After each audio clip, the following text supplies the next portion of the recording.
इतने अच्छे मार्क्स तो आए, फिर क्यों मुंह लटका हुआ है?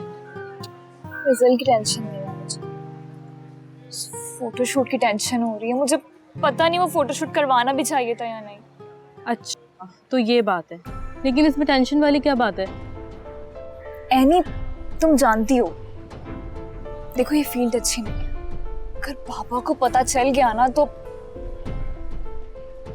देखो ईमान, सबसे पहले तो तुम अपने बाबा की फिक्र करना छोड़ दो। जो शख्स तुमसे सीधे मुंह बात नहीं कर रहा, तुम्हें कभी दिल से माफ नहीं किया, तुम्हें क्या लगता है कि वो कोई हक रखते हैं तुम्हें सही या गलत के बारे में बताने का? फिर भी मेरे बाबा है एनी। देखो ईमान, तुम्हारे बाबा एक बिजनेसमैन है, उनका उठना बैठना अपर क्लास में। उन्होंने अपने ऑफिस सेक्रेटरी से शादी भी कर ली थी। मेरा नहीं ख्याल कि उन्हें कोई एतराज होगा। और दूसरी बात, कोई भी काम अच्छा या बुरा नहीं होता, हम उससे खुद अच्छा और बुरा बनाते हैं। अगर तुम्हें जिंदगी में आगे बढ़ना है ना, तो इन सब बातों की फिक्र छोड़ दो, वरना पीछे रह जाओगी।